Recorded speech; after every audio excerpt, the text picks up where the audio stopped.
Ready for the mosh pit, Shaka Bra. What's up, everyone? Welcome back to StrangeCast, Player One vs. World's Life is Strange focused podcast. I'm one of your hosts, Adnan. My co-host Adam is here. Adam, you here? I'm also so focused, dude. I'm focused. Like, not just Life is Strange focused, just like focused in the general sense of speaking. Yes, you are. Yes, you are Yeah. focused beyond belief on the Life is Strange season that has come above, because we are very much on the precipice of double exposure season, which I think by the time this episode comes out, we're recording the 26th of October. This episode comes out on the Wednesday. Life is Strange double exposure will be available on the Tuesday at launch. We'll see what happens there as well. But yeah, we pretty much finally got to the goalpost, Adam. We got to the goalpost, and there's obviously a lot to talk about. Just as a reminder as well, we have been very clear about the fact that these episodes are currently spoiler-free in terms of the first two chapters of Life is Strange Double Exposure Ultimate Edition. We're not talking specifically about portions in the game. We're trying to keep this as spoiler-free as humanly possible. And unfortunately, in the first topic, it'll be on surface value conversation because things are just unavoidable on that. So do be warned about it. It will have a spoiler at the beginning of the timestamp. Just be careful with certain things. I'm trying to be as cautious, but it's almost unavoidable in the first topic that we're going to be bringing up. But we won't be talking about specifics. We're being very clear about this because we want people to do that. And again, thank you guys as well to everyone who's commenting in the videos as well. You are being very respectful. So please just make sure you don't name certain things, because remember as well, people still haven't played this game. We're trying to do that. But before we start as well, if anything, as always, we do always ask you to please like the video, share it with friends, comment, subscribe to the channel. It helps support our channel. We're very small. We have 1,300 subscribers, so thank you so much for that. And please do check out StrangeCast on all podcast services as well. It's on Spotify. It's on Apple Podcasts. We now have 32 ratings with 4.9 ratings, so thank you so much for that. We've just crossed 250 followers on Spotify as well, which thank you so much for that. That's a massive milestone for us to cross. So if you do go on there, go and rate us, check us out, download us, because you get your episodes as soon as they become available every Wednesday, every two weeks on a Wednesday. So do check that out. So, and also as well, and me and Adam have talked about this, the schedule's changed for our podcast services. So Lost Records Journal has taken a back burner seat. It will be away from 2 weeks from now, because we are now going to move on to double exposure, because this is this episode, and then next episode will be another StrangeCast, but that will just be a full-on spoiler cast and review. It'll be split up into two sections. It'll be a review section and a spoiler cast. It'll be marked like that. I'm not going to make micro timestamps. It'll just say spoiler cast review, and you can check out each section, because we'll be digging far deeper into this. I think the conversation's already gone onto Twitter and stuff, but we will be talking about it extensively. So do wait for that as well, because the week after we will give our full view, and that will be the StrangeCast position. And yeah, it'll be interesting to see what we actually think of the entire game by the time it comes out, because I think people are waking up to the reality of it as well, Adam. So I think I've got everything covered there so far from the episodes. Yeah, I think that's everything. Fun fact, backburners is what they called me in high school. No, did they? Yeah, they did. Don't ask anybody in high school, but just trust me. What? That's it. Oh, damn. That's just something for a nickname. I feel for you. I feel for that guy that you showed me a photo of, the young guy who's young and innocent, didn't know what he was getting himself into. But the picture with me in the Matrix. Yeah, that one. Yeah. That photo when you show me as well, it feels so like a distant memory as well. That world doesn't exist anymore. I can't imagine you going back to talk that kid and be like, "This is the world we live in now. This is the world." And it's like, see that iPod you're listening to, it like the little earphones. Like, see that thing? It's gonna be so obsolete. No one's even gonna think about it. They're gonna think you're crazy to think that you have an MP3 player. Because like, where's Spotify? Where's Apple Music? So fun times to think about 2004. You'd crush his heart as well when you talk about Spotify and the revenue and the royalties and stuff, but you're in that market of things. Adam, should we start things off with our first piece of news? Oh, I'm so in the market for this.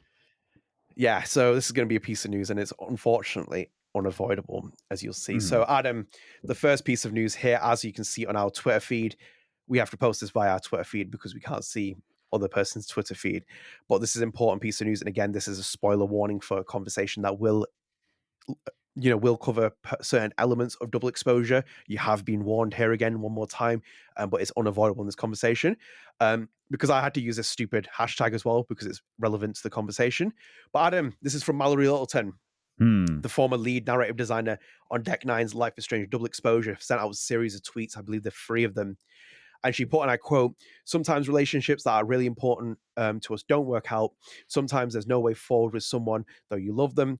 This doesn't diminish the value they held and hold, but life is about learning how to carry sorrow forward into what comes next.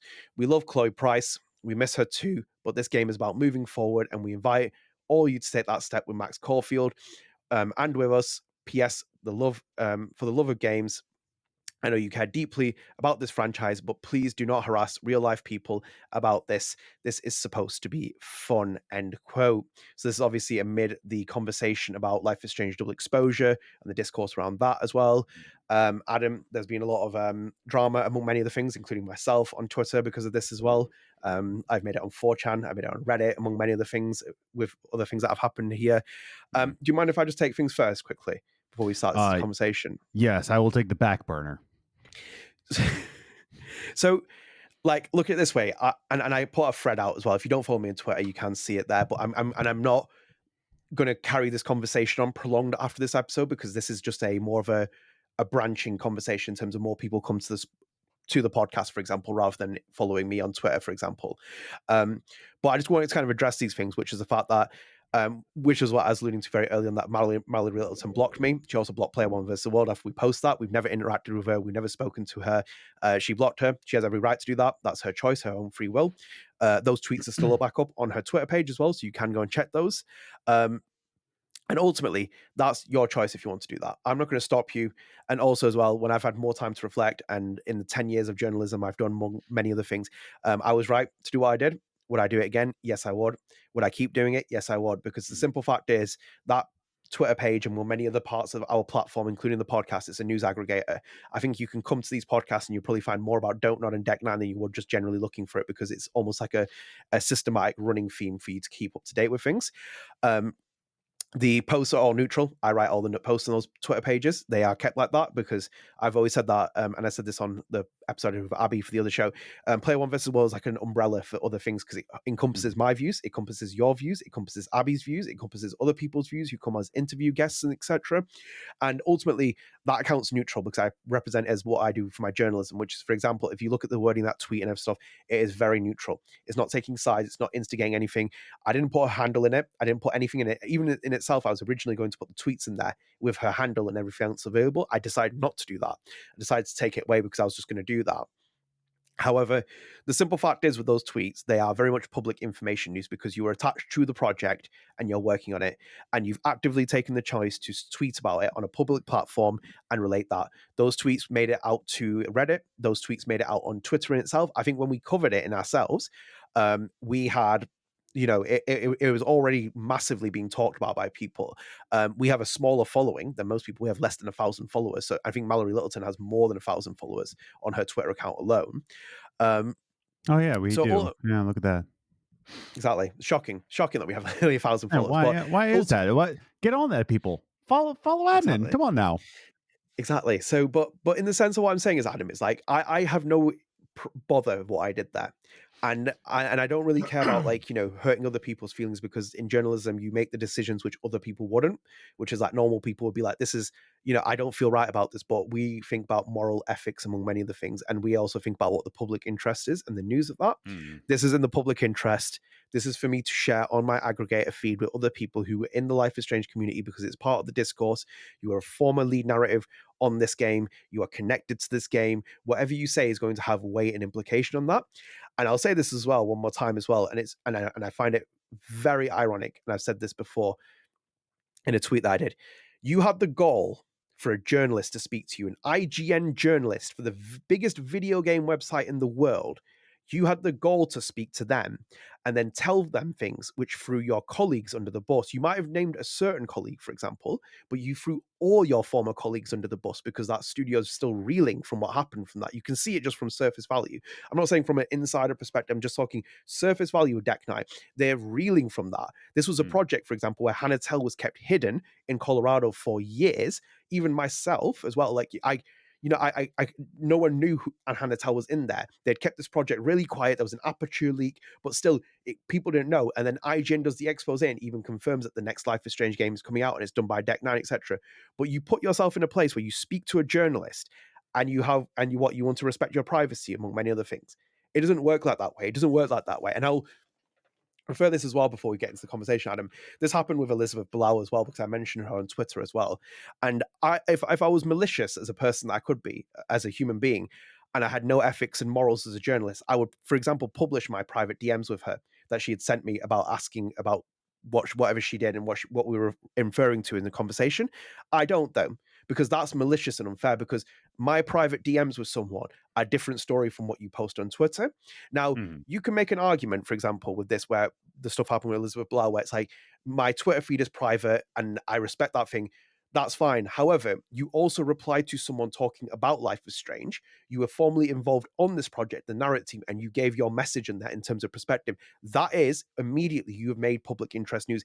If you were Vince Ampelle, if you were Jason West, if you were someone who was from Infinity Ward, Activision, Treyarch, anyone who worked on Call of Duty, for example, and you tweeted that, for example, you'd be plastered on the front page of IGN because of how big that game is.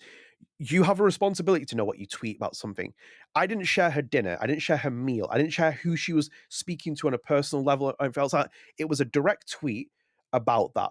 You can make an argument, for example, that your Twitter account was private and you didn't want to post that. However, Elizabeth Blau, I followed you, for example, when you were a public platform. That's how I followed you back then. You also tweeted publicly when you were laid off from Deck 9. Those Yes. tweets were picked up in a story and put We in Games covered that. Industry Biz. We covered them. You went back to them a couple of times in other episodes that we Yeah. went and did, because they are part of the news cycle. You were happy then to talk about it, but then you aren't happy now because we're doing this again.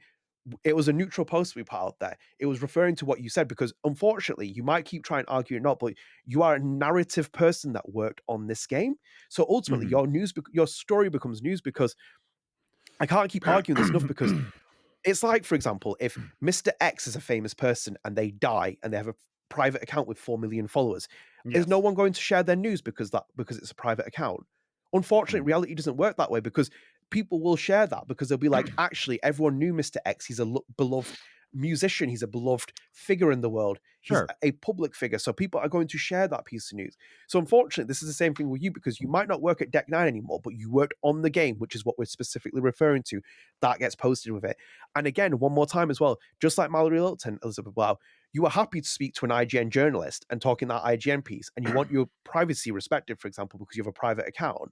It's like, hang on a minute, it doesn't work two ways like that. You can't go and speak to an IGN journalist at the biggest video game on the website in the world, and then you seem to have an issue with Player One vs. All, which is probably the minor leagues of any content, any podcast, anything, and you have an issue with that, where your name isn't actually like done with handles and stuff. I just wanted to clear the air with this, because I had another fight with another former Deck 9 developer. I won't name now as well. I'll leave that as it is.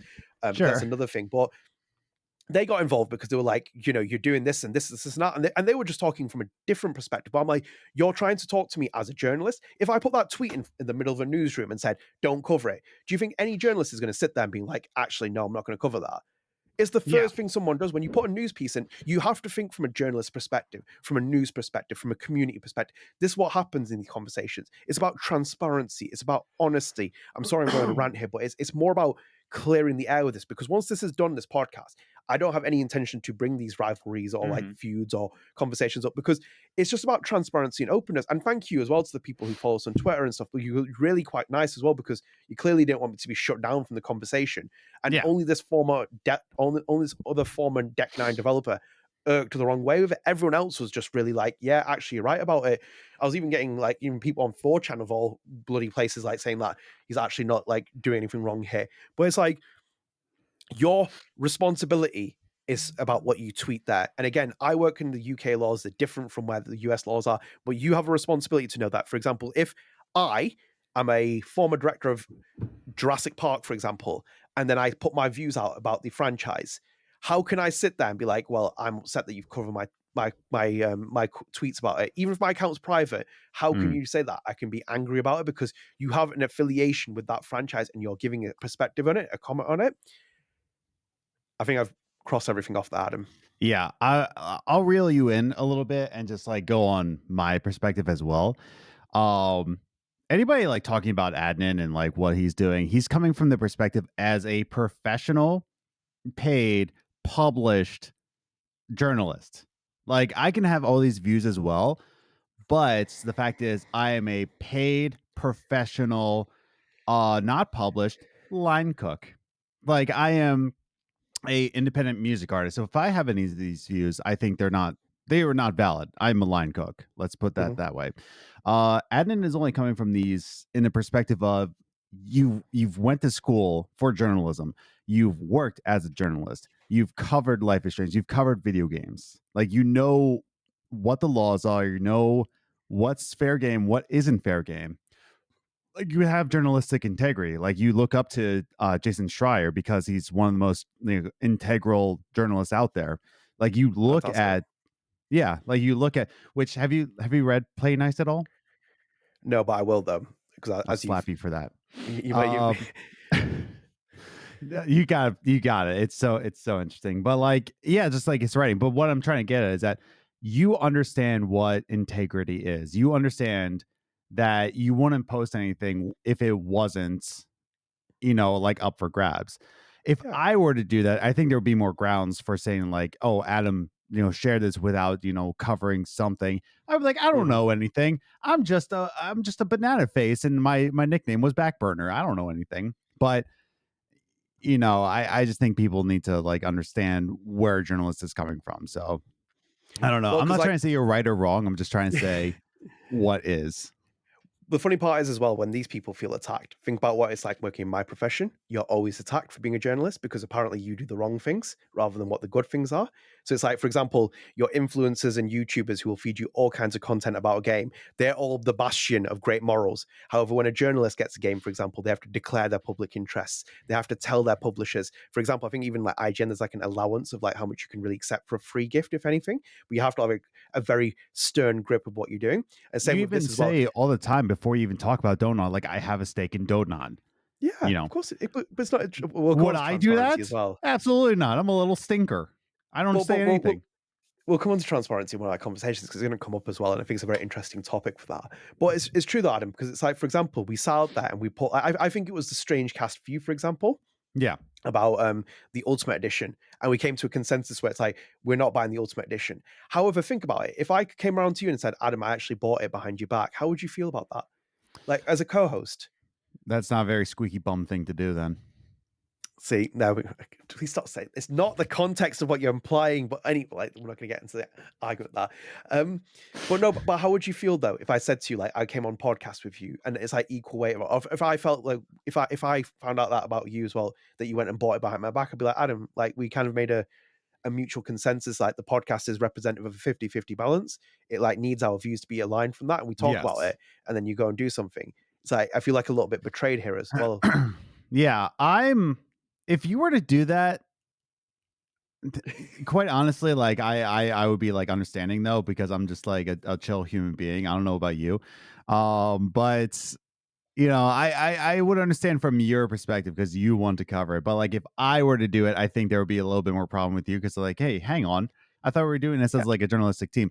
But if again, I'm seeing you as not only my friend, but also somebody who wants to have journalistic integrity. So if you were to buy the Ultimate Edition when we said we wouldn't, I'm thinking of your journalistic bloodline, like your intentions to I want to cover this game just to cover the game. Like that's Mhm. what you want to do. Um so yeah, no, I would be understanding on my end. But I think it's fair though to have that kind of thing. I think people don't have that. That's why I don't go and watch YouTubers. I don't watch content creators because I would sooner watch the most driest conversation with a bunch of journalists because at least I know those people have ethics and morals. Like you said it before, I have God knows how many sources now, among many other things. I don't go Yeah. and spitting them out to people and be like, well, Jeff from the in the canteen at Square Enix told me this has happened, and Jeff isn't a real person. Just if you're At wondering, the but it's like cantina. yeah, this is where your contacts come through with the restaurant. It's like you guys like linking up with building the connections Not in the the pub, but the different areas. cantina. You chose the word Um, cantina. but you know, We're in but like Star Wars you see now. the cantina, yeah, play that same song. No, but honestly, like you have to have morals and integrity. Like, do you think that I just take things and think like, oh, I'm going to do this, or I'm going to cause up like a stir up a mob and do this stuff? No, because like that for example, those tweets would have been covered on this podcast irrelevant. So if you wouldn't have Mm. seen them on the aggregator, I would have included them in the show notes. In itself, I have no allegiance with that. It's the same with, for example, with like Don't Nod News. I've been putting the SJTV's posts out on our Twitter feeds and stuff.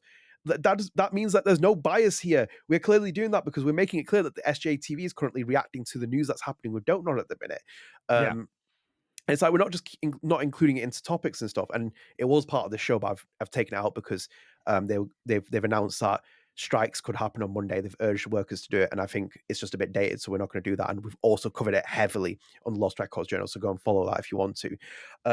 But it's just about morals and ethics. And again, like, and you might be like, well, it's like living rent free in your head, and the blockchain. No, because once it's happened here, I'm done with having the conversation about it. Because I think even you said it off podcast, and can I say it here as well? Which is in the sense that you're like, let's not give people airtime that they don't need to.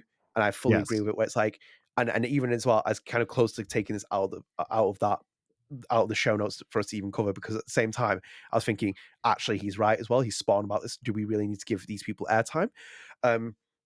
However, let's move on from this, Adam, as well, and just go into that actual part of the story, because I know that I've ranted among many other things, and it's my position is very clear on that as well. And thank you to people who like saw it from my perspective as well, because we bring you truthful, honest, real opinions on here, and there's no kind of biases here. We don't feed you things that you don't want, and everything else of it is always clear and transparent. It's always been clear like that as well. And even Adam said it as well, like with his feelings about Life is Strange Double Exposure, it's been very clear from all the things that have happened with it. However, the tweets in itself, Adam, obviously, if you go to her Twitter feed, you'll see people being very frank with their opinions, for example, and very clear about things. I just kind of sit there. This is why I think like it was weird, because I was like thinking like, what did this really achieve, for example, that you were putting these tweets out? Because it reads very tone deaf. People have a right to feel the way they do, because I repeat this on Abby's show that I did, but Jace told me, Adam, he was telling me when I met him for the first time, we were like chatting, he was like, Chloe Price is this really important figure for people. It's like, this LGBT plus character, which people really adore. They love it. Maybe they found themselves in this character. And when I was listening to him, I was thinking like, I was like, yeah, okay. But then more being linked into the Twitter base as it is, and then also thinking about how young some people were. I get it though as well, because for example, if you were 12, for example, and you were young and you were kind of trying to figure out who you were, and you saw this character and it gave you a bit more credence, I kind of get why you might feel a bit reactionary towards it. I feel might feel like you might like really adore this character. And then to see this character receive the Last Jedi Luke Skywalker treatment, if not worse, actually, you know what? I'm not going to slate Rian Johnson from that. I think that's like aged like a fine wine, for example. Yeah. Because I don't know if there's been any other piece of medium, Adam, where two people have been broken up and it's been handled so poorly in the way that it has, for example, with this. It's been poorly handled. If you wanted to split them, do it within the sense of like, I don't know, tell like a story in between it, base the story around it, because that gives credence to actually making that decision. You can't do it off screen. You can't do it off screen. Your marketing has been very poor to lead it down that road. People have felt that way because of the marketing. We've discussed the marketing for 6 months, Adam. I think we've been like, I'm going to soon walk around with a red flag on these podcasts. And I understand why people are annoyed with it. And then it's like, when you put that tweet out there, what have you achieved from that? I don't see it. Do you see any reason for those tweets? Like, what does that achieve? Publicity. Well, for the studio and game that she doesn't even work on anymore. She left the studio, and it's like the game that she's like. Well, did she leave the studio, or was she laid off? She got laid off. Yeah, I was about to say she didn't. Yeah, she got laid off. So she's claiming she fell on her shield as some of the other people did. Yeah, fell on her sword. You mean? Yes. Thank you. Falling on her shield will be an okay thing. Like that would be like, oh no, I fell on my shield. Like, oh no, now I have a sled. Yes, she fell on her sword. Yeah, no, she was one that got laid off. No, the only reason is just because publicity things. I don't know. It's just I don't know anybody's intentions. It's just so this is exactly why I don't really spend a lot of time on social media. Like I'll be on it, but just like it's just I don't know. It's just trash take after trash take. That's why I don't spend too much time on my Facebook. It's trash take from people I know. Like people I've personally gone to school with or family members. Trash take after trash take. That's all the internet is, just trash takes. We should all follow Post Malone's song. Post Malone wrote a song in his third album called just called Internet. And it's just like saying how people are like rancid, toxic. And he's like, that's why I don't go on the internet anymore. I'm like, yeah, facts. Fair. Also as well, Adam, silence is sometimes the best answer. Oh, Yeah, we talking about Until Dawn? No. Yeah. No. Let's yeah. No. I'm talking about like silence in this discourse. Like they do you really need to put that out there? Like what else are you gonna do? Like aside from I'm not saying that they intending to stoke fire, you're going to get a reactionary response. That's a better way of putting it. You're gonna get a reactionary response from people because tensions are high, emotions are high, among many other things. Silence is probably your best thing here, and you've seen it from like a lot of people. And I think this is the problem that's happened in the eco chamber of this conversation, because this topic in itself, which we've kind of like alluded to slash tried to dodge because of the Ultimate Edition and stuff, is so undodgeable on social media and among many other things because everyone is talking about it, and neither the publisher nor the developer, anyone who's of a prominent role of those places, has come out and tried to like calm down their fan base. And it's like, and there is one person that has, and we'll come on to that person as well, who doesn't even work on this project, and it's like he's already done God's work for that. But it's like, Yeah. I just don't get what this achieved for me, if anything. Since we're talking about silence is the answer, why don't we be silent and go on to the next topic then? Oh, the next topic is quite different actually from what we usually do. So yeah, we're going to be covering this one because I feel like people would like us to talk about this. Yay! Because oh boy, about ethics and morals, and among many other things. This is a I love piece ethics. that's occurred. Well. So Adam, this has come from the Life is Strange subreddit, and unfortunately, Adam got very late on these notes, so I didn't get time to kind of debrief him on things. But the Life is Strange subreddit, along with Double Exposure in general, has been engulfed in controversy. And usually I don't get involved in like little things, but I think this is a really alarming one. And I will say something before you guys like try and comment stuff. I do want you to be very aware of something as well.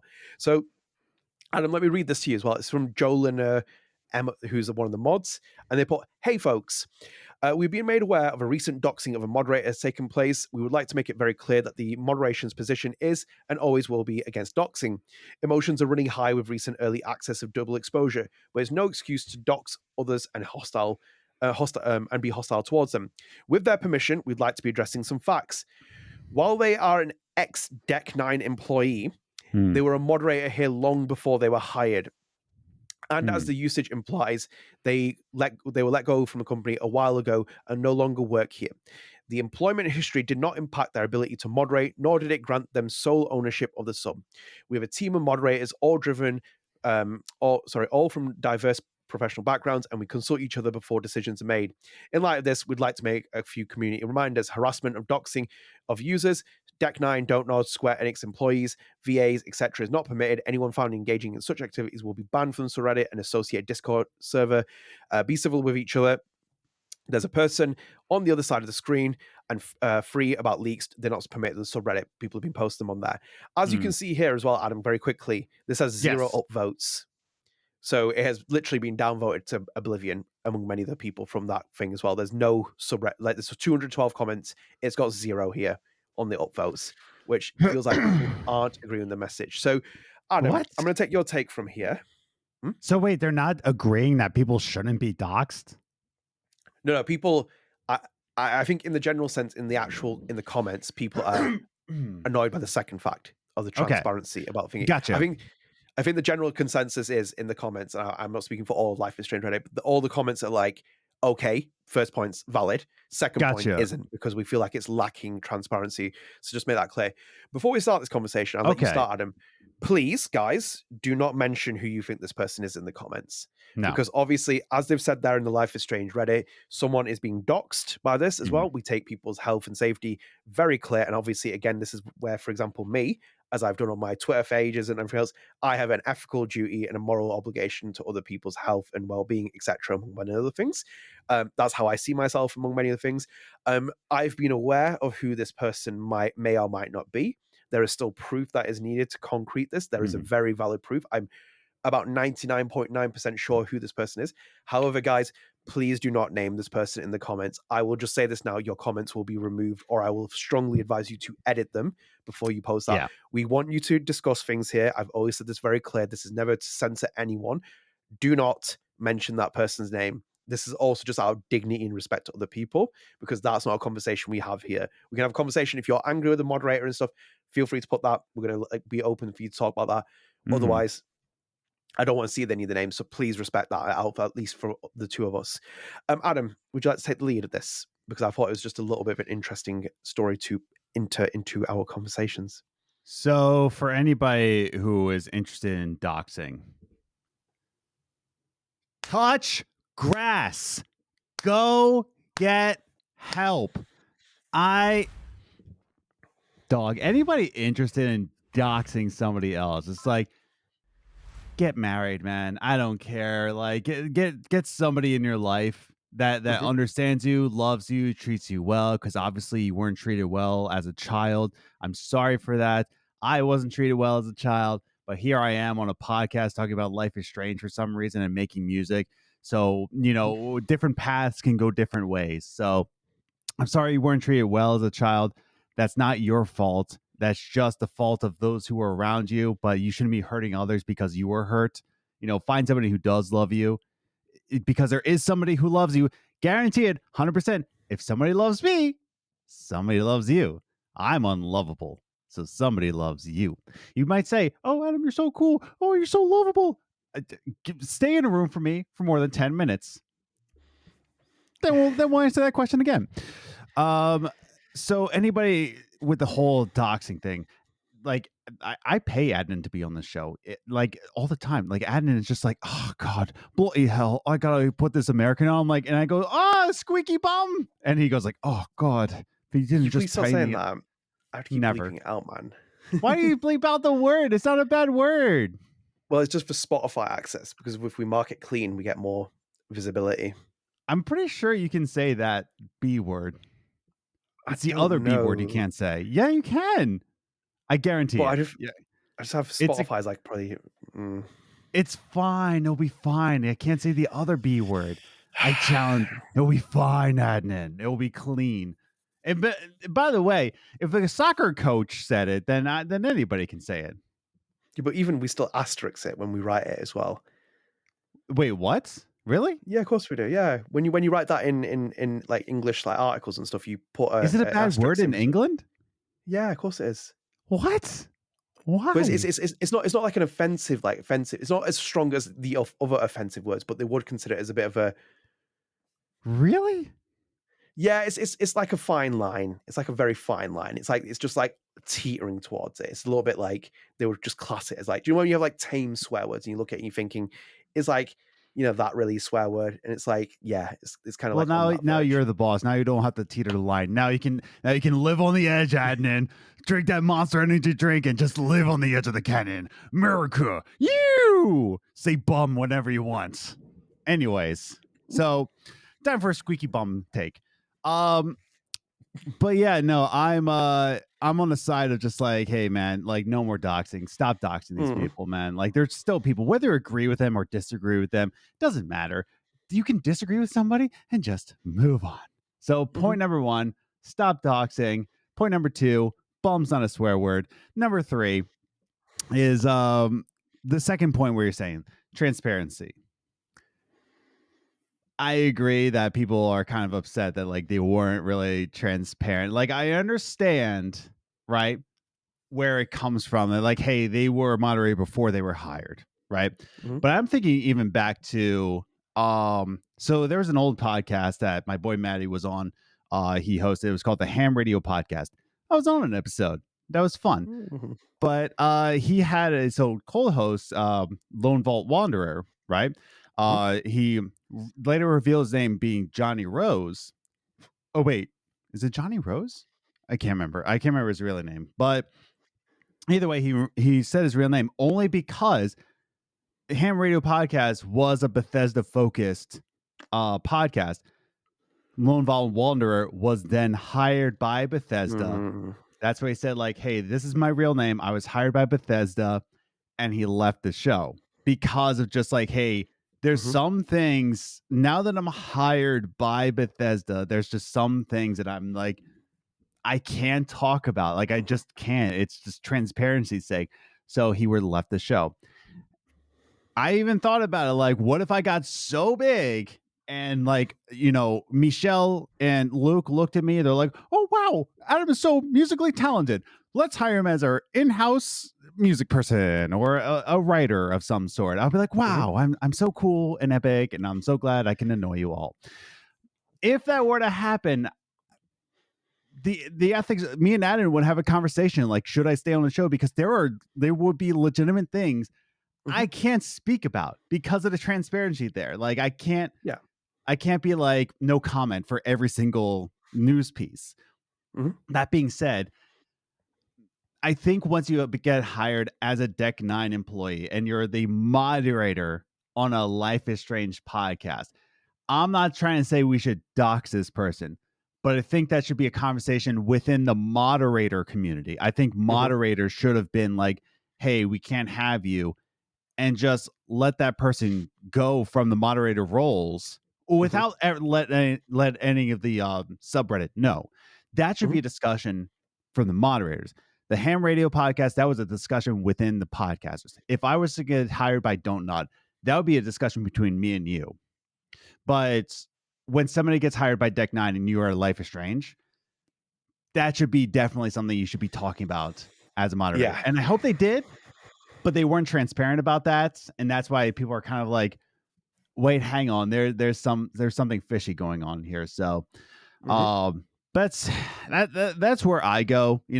Number one, touch grass. Number two, bums on a swear word. Number three, um be more open with it.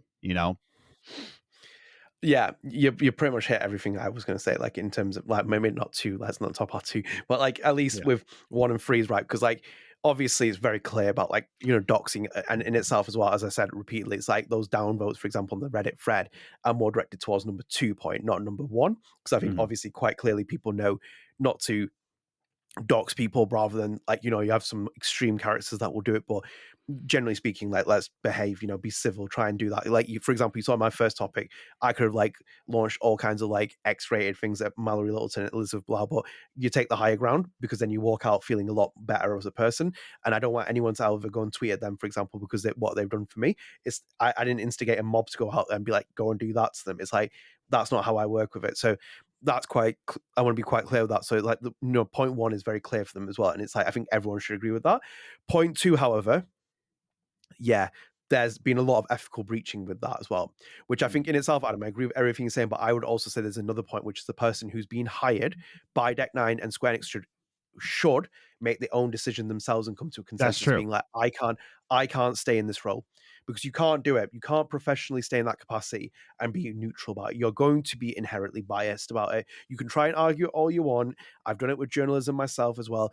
You become biased quite quickly. As simple as that. There's no hot takes of it. It's like, for example, if I said on this, I love Lost Records. I adore Lost Records. It's going to be the best thing since sliced bread. It's amazing. Pay your money, etc.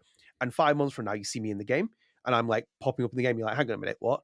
Yeah. And it's Yeah. it's completely it's a complete lack of transparency, a complete lack of it. And people have every right on that thread, on that subreddit, to be outraged by it. Because if you, for example, go to the Lost Records subreddit at the minute, the very small one, Don't Nod is a moderator on there. They've been attached as a moderator to their account. That came at a later date, but you can see visibly if you go on the subreddit, Don't Nod is a moderator. So in Yes. itself, at least with that, it's not that Don't Nod is working behind the scenes and we can't see them. They're explicitly telling you that Don't Nod is a moderator, but we don't know what capacity it is, but it's very clear. You can get away with that because at least there's no kind of like, something that's going to come out later on. It's going to kind of like spill out and be like, oh, this is going to happen.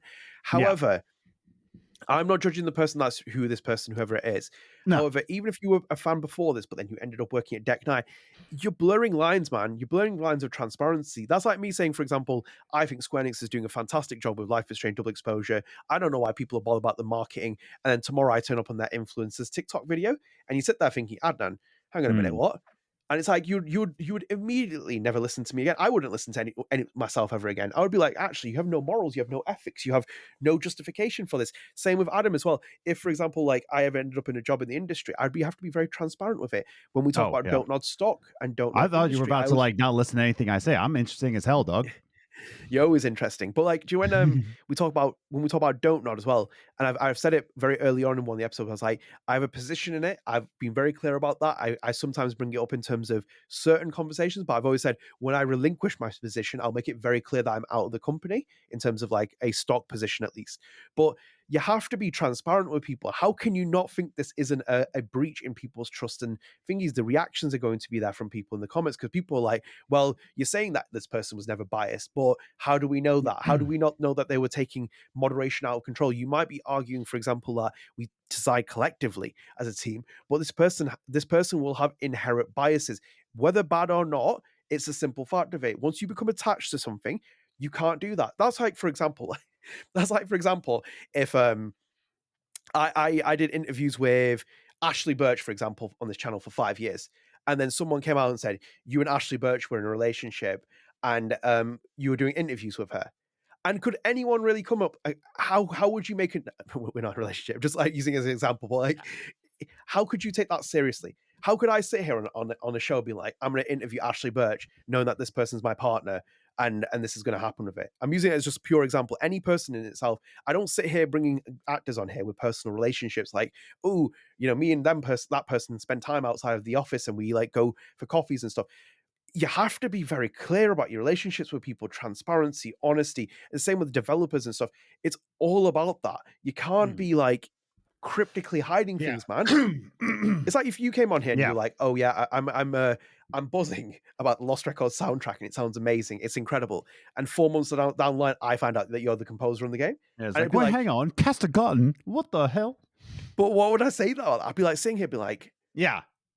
I'm like, how have we even done this? Like, how have you not been that transparent to say that you're bloody? So one thing I need to ask here, I'm seeing a lot of people saying on the comments saying that the person in question was creating a lot of buzz. What was happening with the person? Like, why are we talking about it now? So I believe that the certain people had an issue with this person about removing posts, and more so posts that were directed around the Max and Chloe conversation, the Price Field Okay. conversation along that.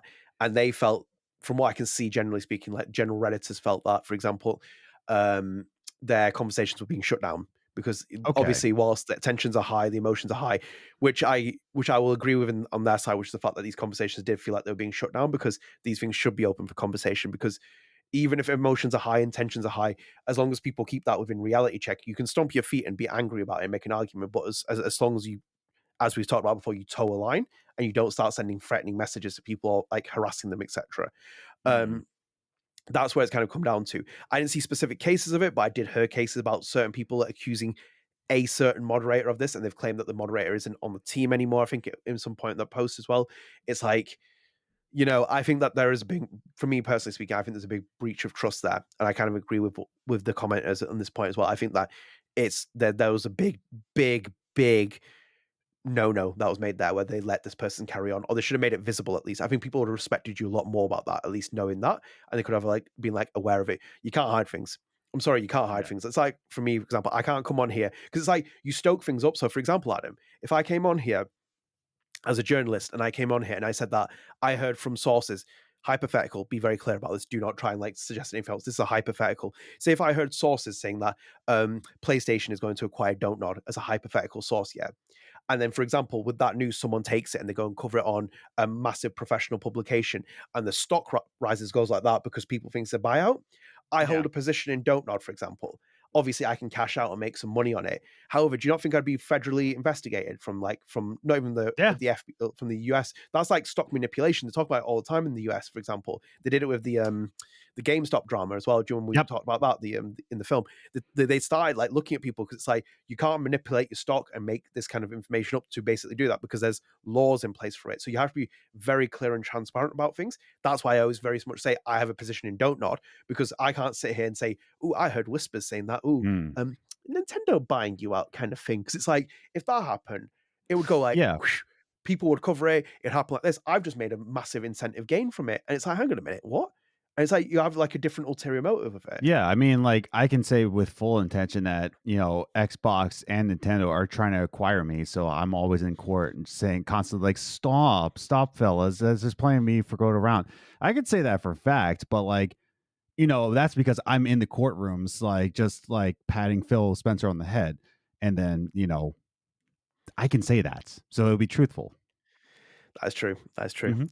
Yeah, I think You there's can been a report on big. that, anybody listening to this, like, they're trying to acquire Adam Evolds. My position is very clear. The first point is obviously a big no-no. The second one I also think was a big no for them not to be transparent about that. I think people would have respected them a lot more by not being, being a bit more transparent and open about it. Um, but we'll come back on. We'll keep an eye on that and see how things go. But again, Mhm. guys, one more time, please do not comment this person's name, whoever you think it is or you believe it is. We have a very strong line on this. We also have a duty to care for your own interests as well, because you might be naming someone who it's not. So be very clear about that. It Adam, was, next piece of news. Pompadour the dog, by the way. He's dead. What? He's Hey, dead. not in my ending. No, he's dead in my ending. That's the canon Damn. ending. Adam, should we move into our next piece of news? Yeah, let's do it. Okay, Adam, next piece of news, and this is a big one because we alluded to it on the Lost Records Journal. Wow. Wow. What a time this was. So these are a couple of different variations. Adam, Michel Koch, Life is Strange co-creator, Life is Strange 1 and 2 co-director, Lost Records Bloom and Rage director, and the Don't Know Montreal studio creative director, came out on X recently. He came out and tried to calm down the discourse, and he put out a series of different tweets and also responses to different people. We're going to go through some of them here. I also put this out as the first one, which was on its own, and it's very separate. And Michel said here, and it's very clear, and he said, and I quote, "Since the release of Life is Strange Double Exposure, I've seen a lot of tension and hateful messages against the Deck 9 devs. I didn't play the game yet, and I have no idea where they are taking the story. But what I know is that nothing justifies hating on people for how they wrote their game. You can be disappointed, you can want your own narratives for those characters you love, or different stories, but ultimately creation is hard and very subjective. And if Double Exposure does not story does not please you, it does not erase what you imagined." End quote. So that was one of the quotes that he put out there. I'm just going to pull up another one here as well, so we can keep running through them. Maybe that one there. Okay, that one there. So we got this one. This was one from Michel as well here. So Michel spoke about, again, he's replying to people, he's putting these into tweets. He put 10 years is a long time. 10 years is a long time. And I think with all the trauma from the Bay ending, both Max and Chloe, they would definitely have had their bumps along the road. That's why they are not smiling on our version of the away photo in Life is Strange 2, but they were sticking together. They have 5 more years away after away, and I don't know. We'd have to sit down and write it. I think heartaches and are great storytelling, so there could be a great story around them trying to make it work while being hard.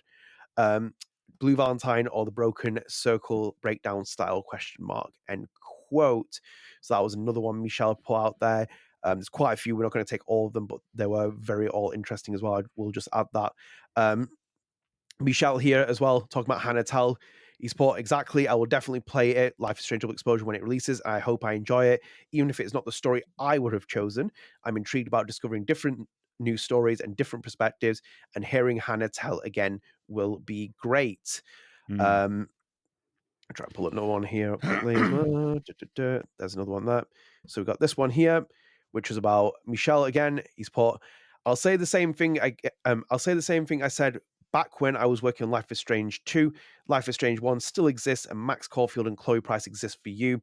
If Life is Strange Double Exposure does not work for you, this is a choice-based game, and your version of the story is the right one. End quote. So that was another one, and I think, is that all of them? Let me just double check before we start the conversation. No, that's the later topic. I think we got all of them, Adam. I think that's all of them. Yeah, there's another Michel one, but that's for later. Yeah, okay, we got all of them. That's it. So I think, Adam, we can start here. So yeah, Michel, let's just be Yeah. real here. Michel has come out and done what should have been done about 4 months ago on Square Enix. Square Yeah. Enix should have put a blog post out and just done the first tweet that he did alone, which was, don't harass my developers, and don't harass the developers, don't harass people. And I don't understand why, for example, the publisher didn't come out and say that at least, or someone at least from Deck 9 putting a statement out there. But it's been Michel who's come out and done more damage control for a game that he's not working on, a game that he's not part of in any terms of the studio or the publisher, and a game that is carrying on his characters in whichever way you see it. And he's come out and done incredible damage control for people, and it calmed a lot of people down as well. And I think it's what some people needed to hear, among many other things. I don't need to talk about his first message. As I said before, don't go and harass people, don't threaten people. There's a very fine line with things. You can question someone, you can quiz Sure. them, you could at them and be like, can you please explain this? Or some, there's a civilized way of doing it. Whether they respond or not, that's your choice. Again, there are very fine lines you need to kind of establish that. It's the same with how I've treated things in the past as well with other people. You have to be very careful about the way you angle things and the way you expect things, because you're not given a goddamn right to have a response from someone. That's the honest truth about things. Generally speaking, Adam, I think the best thing that I said, that one of my takes was that I deeply respected Michel more than anything else, because the first thing he said in one of those tweets was that I need to sit down and write this. So he sat there and said, like, already he's one of those people who's aware that basically to tell this story, if he ever carried it on, if he had to, how do you do that? So he's already said, like, in his tweets, like, I'd have to sit down and really think about what would happen. It's like, I'm not even against the idea of, like, these characters not being together, but to create heartbreak, to create that story, to tell that story where, for example, people, maybe split apart for whatever reason it is, despite making the ultimate decisions, etc. I would have to think about a story. I'd have to sit down and write it. And obviously that is a sign of a great writer or a great person who can sit there and think objectively, because you have to think about all the infinite possibilities that happen from this game, for example, which is what happens with Life is Strange Double Exposure, from Life is Strange in general, sorry. It is why, for example, in the Emma Vicelli comics, who we covered recently as well, especially Emma Vicelli talking about canon, and Emma Vicelli specifically states in the comics as well that this is one infinite possibility, and this is one timeline in an infinite possibility of universes. It's along those lines, she says, and she understands that canon can mean different things, and it's a canon within a Life is Strange universe of a possible scenario. So I think, generally speaking, he came out and did incredible ground control on it. I think this was, for example, very much poorly timed by Square Enix and poorly conceived, not to be very direct with people. They should have told people the truth. They should have just said it as it is. They would argue that potentially they would say it, because I've seen people say, like, Deck 9 lied that said that they're going to respect both endings. You could say that they do respect both endings because they do tell a story about Max and Chloe afterwards, but I think I don't think that's clear enough of a message. They should have said that the Max and Chloe story we're going to tell is very different, if anything. So, and I don't agree with the way they phrased it. I think that they very poorly handled this as well, especially their creative team at Deck 9 that's working specifically on this project. Yeah, I thought it was really interesting. I think he's come out and done incredible damage control. That's not even all the tweets either. I think he talks about there's one about Before the Storm and comics as well, where he says that I didn't necessarily agree with the direction they're going with them, but I kind of accepted it because it's the decision that's going to happen. And he's obviously probably come fully aware of that after spending years working with a publisher on it. Adam, what did you make of the tweets? Because they came up and we very briefly alluded to them on the Lost Records Journal, but we didn't go into full extensive detail on them. I think he's, I think he's going on a tangent of just like, hey, stop threatening people and just be patient and just understand that these are different developers. This isn't Don't Nod, but regardless of the fact, you can have that different opinion without attacking anybody. He said, I love how he says, like, I haven't played the game. I don't have any opinion about it. So why should you, kind of thing. It's definitely like a fair game of just like saying, like, hey, I wish I could write something for you. I wish I could, but unfortunately it's in the hands of Square. But yeah, no, it is from what I've taken from all of his takes, it really just boils down to like, hey, this is the situation. Not agreeing or disagreeing, but like, hey, here's the situation. I've accepted it. I wish I could be there, but the situation is what it is. Mm-hmm. I think he's done a fair thing about, like, you can accept this as your story or not, because, like, obviously the official canon was established that this game is going to be a canon. It's going to be official with it. But even in other franchises, for example, it's different. So, for example, like, I think about Metal Gear Solid, like, they made a sequel without Kojima, Metal Gear 2 Solid Snake, back in the 1980s, 1990s. It didn't have Kojima involved with it. It bombed, it stunk out the place, and then Konami no longer considers it canon, for example. So it's not even officially part of the timeline. It's just a game in the series, which they disregarded. Even when you talk to Kojima, for example, Kojima doesn't regard Metal Gear Solid Portable Ops from the PSP a canon game in the series. He doesn't consider it canon. He didn't work on it that like in any professional big capacity. However, if you talk to Konami, they consider it canon. They consider it canon as part of the Metal Gear universe. Kojima doesn't make a single mention of it in any way, shape, or form. So I think he can be right about what he says in terms of if this is not your story, that's fine. He's trying to say very clearly, you know, this is your option. You make the story, you make the choices. We'll go from there. And I think that's fair with what he's saying. I think people needed to hear that because this is what's happened. Again, I've always said this as well. Life is Strange 1 has the ultimate agency with how the game ends. That is such a big decision, and you can't write people out from that and then be like, oh no, you'll be okay with that. It doesn't work like that. And I think you have to be really clear with that. And it's just unfortunate that we basically ended up with that option. And actually, Adam, as well, sorry, let me just quickly pull this up as well, because this is the tweet I missed out. We had it at the very beginning. I just moved off of it.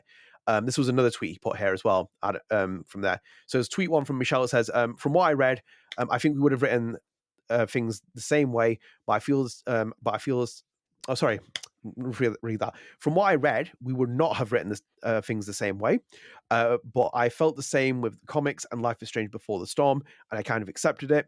I'm pretty sure when I play the full game Life is Strange Double Exposure, I won't recognize my characters, but also that's inevitable with different writers.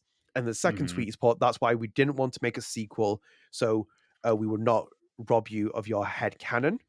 These were responses to fans. These weren't individual ones. So yeah, it does refer to me saying that he thought differently in the comics and stuff. But every time he tweets, like all I keep thinking is that me and him are just polar opposites. He is very cordial. He's very professional. Yeah. He's very much just like, hey, I would have done it differently. If I was in Michel's shoes, do you think I would be so cordial and so ethical and so, subtext? It would not be.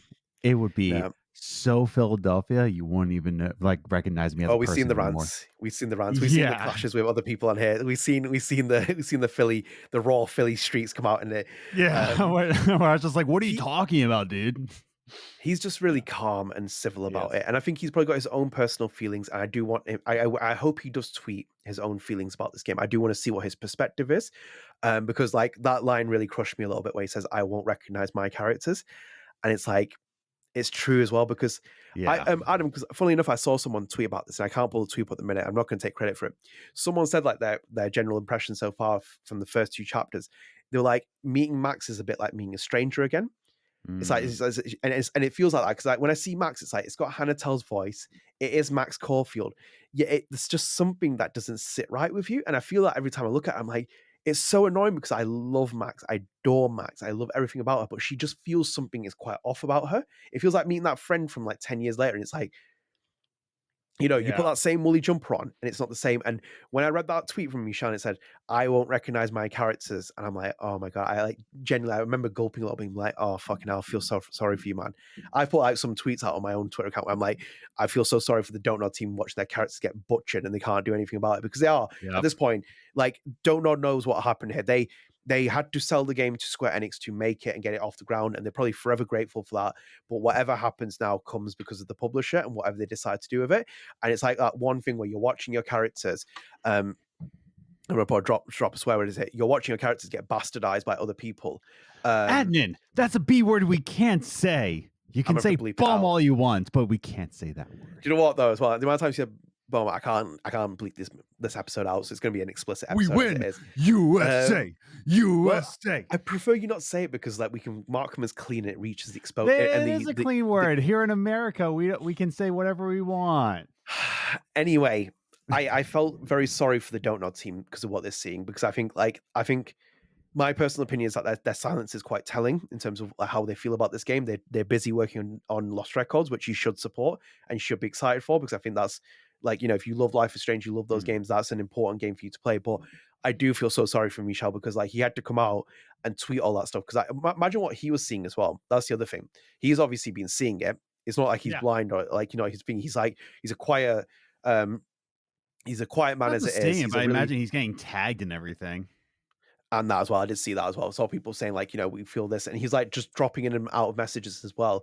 I kind of sit there feeling like, I do feel really bad for him because it is that thing where his hands are tied and he's actually like, I hope those Deck 9 devs have like sent him a message saying thank you as well, because they owe him that as well. Like I do think they owe him that, because like 100%. he's come out there and dropped them the biggest like saving grace in this, because like people were getting angry, people were getting infuriated. And again, this is the contrast, Adam, as well. This kind of ties into the first topic with the Mallory Littleton thing. Polar opposite tweets, for example. Like that one addresses what the problem is with the fandom. It's like, it's not belittling them, it's not patronizing them, it's not doing anything like that. And I'm not saying that Littleton's tweet is doing that. I'm just saying that Michel's tweets read tonally like, I understand the way you feel about this. However, we need to accept certain things. You don't need to accept it full outright as your canon, your thing. However, this is going to happen. It's inevitable. However, you can see it through these optics. And I want you to see it through these optics, because hopefully it'll give you a bit of saving grace. Because again, people will feel that way as well of it. It's just like that, man. Think about your favorite film, your favorite TV show. Imagine they wrote them off screen. Just imagine how you'd feel. You'd be angry. I can't imagine, for example, if Kojima made a Metal Gear game and he wrote Solid Snake off the script. You'd be furious. And think about it as well. That game, Metal Gear Solid 2, which is now looked back on differently, revered, it's seen so differently. People were outraged when Solid Snake was only in the first section of the game and it switched to another character.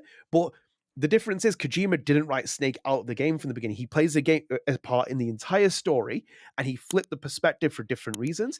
But he never destroyed the character he created. Unfortunately, in this position, we have seen one of the characters, in my opinion, get absolutely butchered from hell and back, and we'll talk about it in the review episode when we do the conversation, because it's hard to avoid the conversations about it because everyone has been talking about it.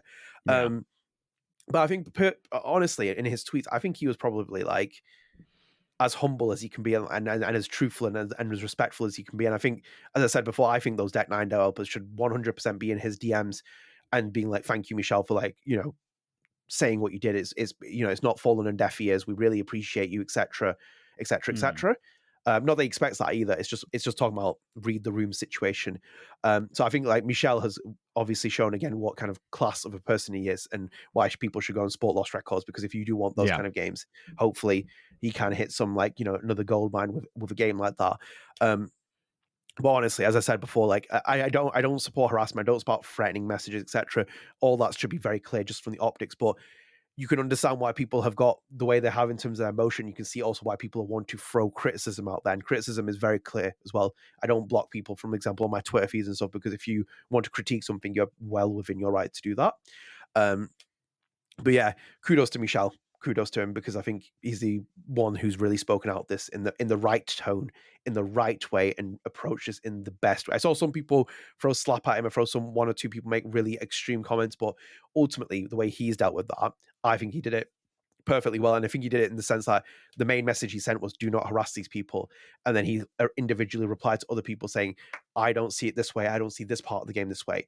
And these points are being made clear. But the first point is, don't go and harass someone. Don't go and threaten them about things.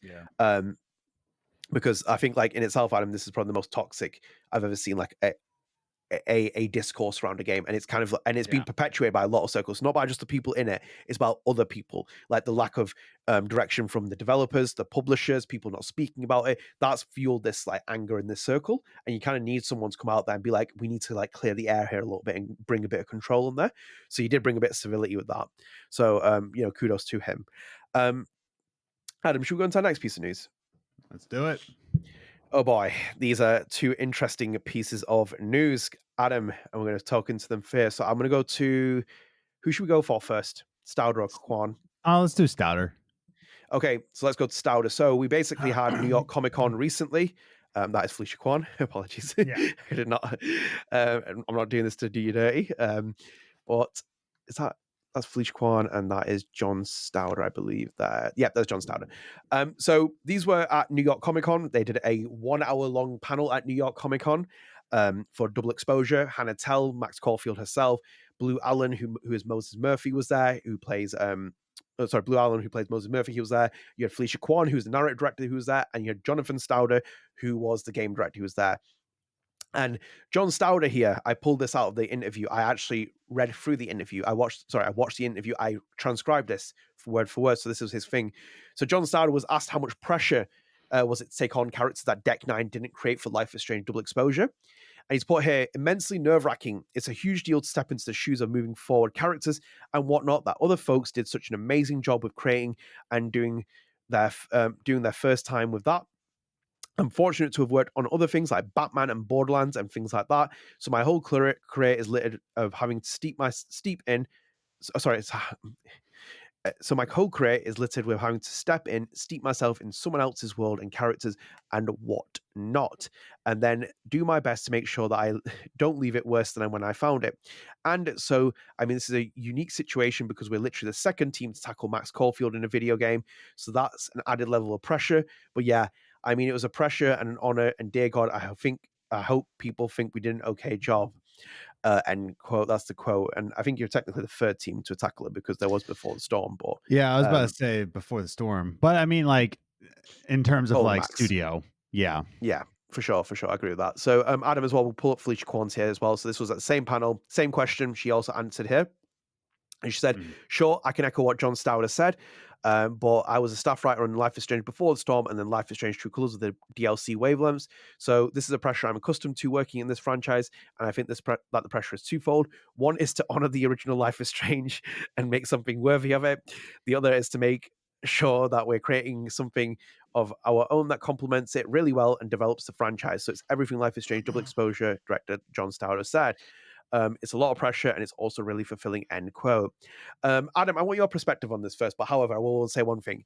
One of the greatest things I'm looking forward to at the end of this Life is Strange season is not seeing another panel moderated by Andrea Renee, who I think is one of the worst moderators I've ever seen because it was infuriating watching that hour show. I was like, oh my God. I was like, please stop bringing Andrea Renee back on these panels. It was infuriating me. Terrible moderator. Did the PAX one. Anyway, different story that. Adam, what do you think of these comments? Without spoilers coming into it. Yeah, no. That is the most PR statement I've ever heard in my entire life. Like, that is just PR.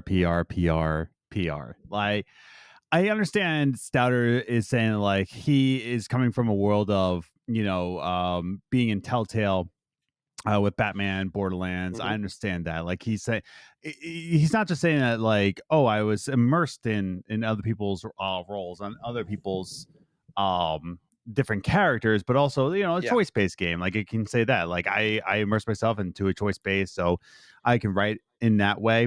I hope we did a good job with it. With Felice Kuan, I think it was a little bit more stagnant in her statement. Let me just pull hers up again just to refresh myself. It is to honor the original Life is Strange and make something worthy of it. It's kind of like, you say that, but then there's other attitudes where you're just like, oh, we're making our own story. This is like our Max. This is a different path. This is almost like a different canon. It's kind of flip-floppy in what they're saying in terms of just like, we want to honor the head canon, but also have our own story. I have to steep in, but make my own choices. You know what I mean? It's just kind of like, I don't really buy anything this is saying. It's just like, I hope we did something good with this. But at the same time, we've also said that, like, are we really blaming the developers, or are we more blaming Square Enix on this? It's also flip-flopping on our part. Like, are we blaming the writers, or are we blaming Square Enix?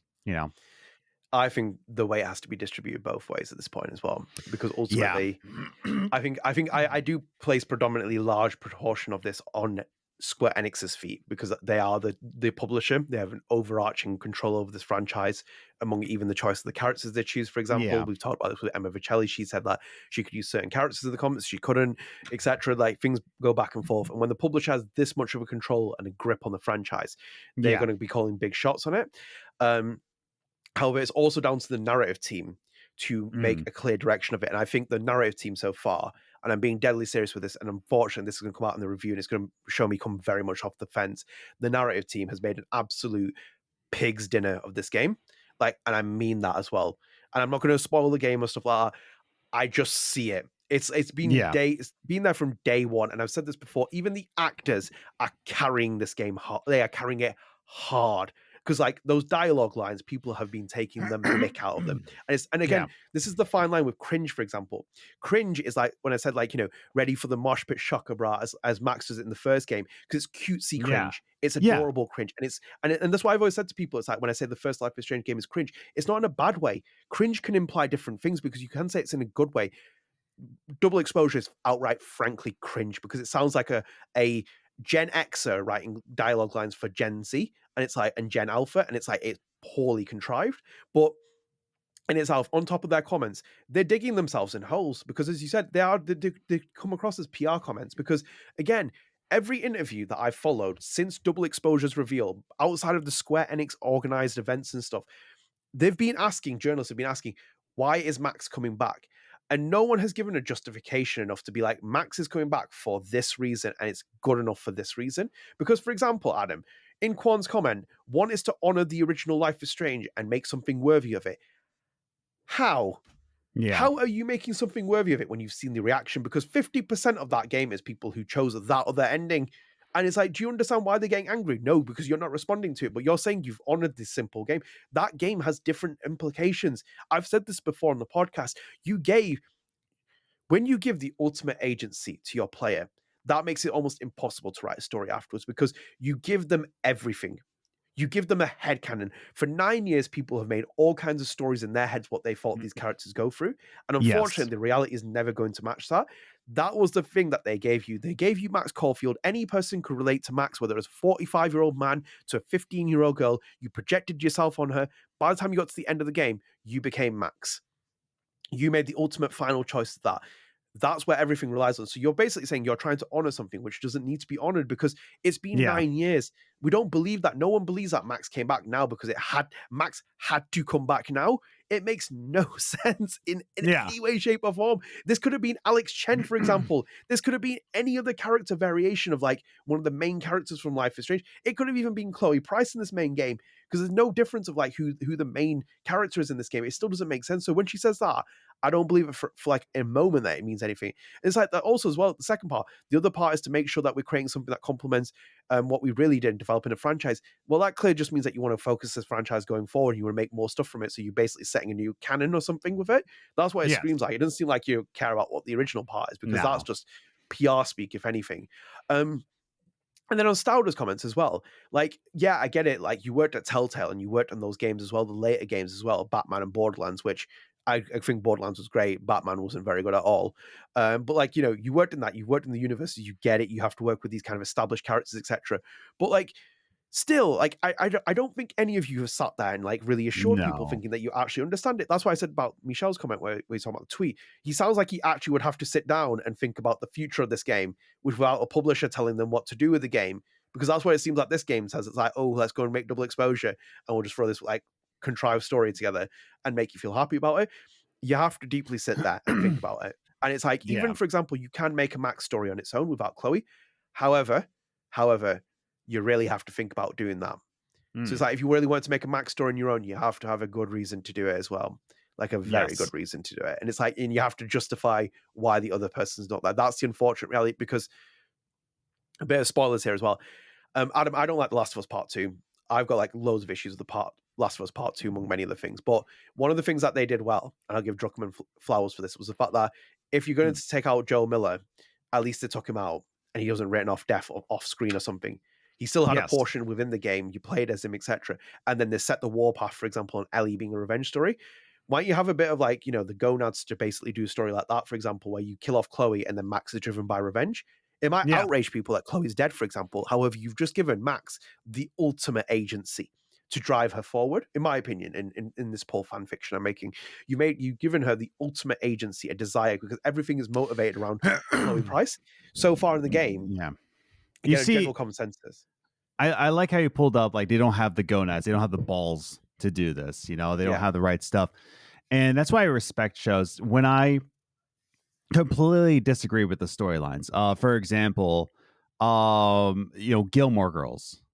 Gilmore Girls, there's a lot of things. I'm just like screaming at the screen when the creator of the show, Amy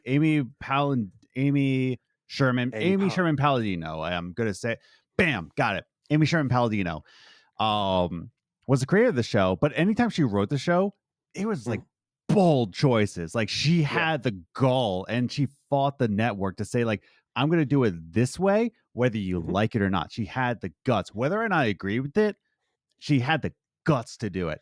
There's even storylines in Schitt's Creek. Fantastic show. If you haven't seen Schitt's Creek yet, go check that out. There's storylines within that. I don't want to spoil anything, but there's storylines like near the end of the series where I was like, why'd you do that? Because they had the balls to do that. Like, whether or not I disagree with it, I love when writers just say, like, I'm going to do this anyway, whether you like it or not. Yeah. I'm generally not a fan of Game of Thrones. I'm not. No, I'm not. Yeah, but the fact that they just kill off main characters that nobody is safe, but also poor as it well. happens in too many judgment of doing times. that. Yeah, because you destroy some of the characters who should stay main characters because they need to stay main characters. It's like when you're saying that, which Gilmore Girls is a great example. I'll say again, for example, like Lost, for example, I think it's the greatest TV show ever made. Jack isn't even the main character, personally speaking. Yeah. They're all main characters. That's what makes that show great, because it has a supporting cast of about 15 characters and it's about 4 or 5 main characters, personally speaking. Like, I'm just throwing this out like as a term thing, but you basically create this and then they have no fear about killing certain people off, but they pick the people they're killing off. It's like, okay, you've served your purpose, now we're done. Even in itself as well, just to kind of throw out an example, this is the difference between this Deck 9 team that's working Life is Strange Double Exposure and then the Don't Nod team. The Don't Nod team made the bold decision to go with Sean and Daniel in Life is Strange 2, so they went completely different direction because they felt that they couldn't tell anything more of the Max and Chloe story, and they went against the kind of expectation people had to make a Life is Strange 2, specifically a direct sequel to Max's game, and they went there. I think there's a tweet by Michel as well where he talks about the perception of calling it Life is Strange 2 instead of something else, and it's very interesting. I haven't brought it up in here, but he has talked about it. But it's like, that's an example of it. So basically you went with Sean and Daniel instead rather than Max and Chloe, and you made that gutsy decision. Double Exposure, and by the time I finish it, and I'll probably come back in the review, I bet you there's not one gutsy decision that they've made in there, because even, for example, with the Chloe Price situation, that feels cowardly. It feels like you didn't even have enough dignity to kind of address that directly. And then you've kind of exposed yourself directly from it. And I think that this is the problem with like the way that people have been irked really badly with this. And rightfully so, because it's like, I'm not going to sit here and say like people shouldn't feel like a strong way of thing, because these franchises really do like impact people. Like, you can get put on all kinds of path. And Adam, here, let me just show you this as well. This is I put this out on the Friday as well. This was from Felice Kuan. So this is an interview that she did with Monster Vine in 2024 September. And look at this as well. Read the quote here at the beginning. I've been with Deck 9 since Life is Strange Before Storm, which was a prequel to a known character. With Life is Strange True Colors, we branched out completely. But we still have echoes of the first game through Steph Gingrich and Atice at Arcadia Bay. It feels like we've been building up to this moment, approaching it from different angles, and now we have something meaningful to say about Max. Look at that, for example. So you're happy in that quote to mention Steph Gingrich by name, but you can't mention Chloe Price. She's a known character.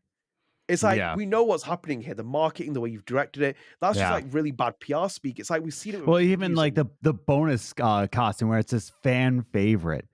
Cosplays a dead girlfriend. Fan favorite. And you don't have the gall to like admit what you've done. You have the gall to like say fan favorite and know that people love this character, this known character. But I don't know. It's dumb.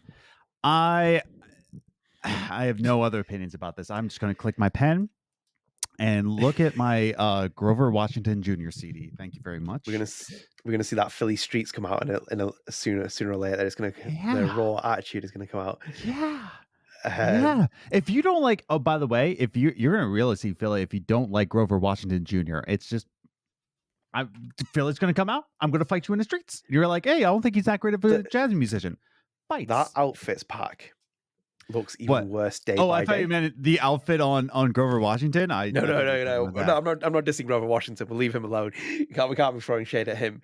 No, the outfits pack is so good that you mentioned that, because it looks even, because like people are making jokes about it, because it's like a couple of months ago, I'll cosplay as my dead girlfriend, and it's like, I'm like, who thought this was a good idea? It's like, oh yes, we'll appease the people by giving. Do you know what as well? I do wonder in the game if it's actually a Chloe Price outfit or it says blue haired girl. I'd love for someone to tell me that. That'd be interesting if it's actually called. Please. Yeah. Please, if you do know that, like, because like the way that they've positioned this, honestly, like, yeah, like they don't have any guts, if anything. And these comments again are reflective of interview after interview, which I've covered for months and months on Player One versus World, like covering them. We've covered them on the show, and it's been like PR speak every single time. It's been out of touch. It's been out of reality. And I kind of get why this is ending up the way it is. I'm honestly not too shocked with the backlash that's happened. Even in itself, the last couple of months, Adam, we were talking off podcast among many other things. I was like, I can't wait to see what people think of this game and the reactions and stuff. But my word, the reaction has been even beyond what I expected. And even at certain points, I was like seeing it, and I was like, wow. Yikes. I'm like, this is going to get even, and it's like, yikes, and it's yikes with like another exclamation mark on it. I'm like, Jesus Christ, did not expect that. So yeah, we'll see what happens when we get the game as well. Again, that's going to be an interesting one. Adam, should we fire through our last couple of pieces of news, if anything? Adam, so we're going to go through quick fire of news pieces. I like to call these like the miscellaneous pieces, so it keeps people informed of what's happening in the news and stuff. But as you can see here, 9 years ago this month in October, episode 5, Polarized, was released from Don't Know Entertainment. What a moment this was as well. I think we're not going to do main topics on this because we have done this over the last 4 years on Life is Strange on this podcast. But yeah, very surreal episode. And also as well, Adam, look at this. I wonder whatever happened. Look at that. Who's that? Who's that? I do wonder what happened to him. Oh, man. Oh, he lived because him and Pompidou live forever. Indeed. Mushroom can't be said about him. But yeah, I do wonder whatever happened to that guy. But yeah, what episode that was. Very, very good finale. And obviously, it feels quite somber considering the context of what's happening in between things at the minute. So Adam, the other piece of news here, and I'm going to kind of connect off the last part. This was Michel Koch, Life is Strange 1 and 2 co-director, series co-creator. He tweeted on X or Twitter, let's call it Twitter, I hate calling it X.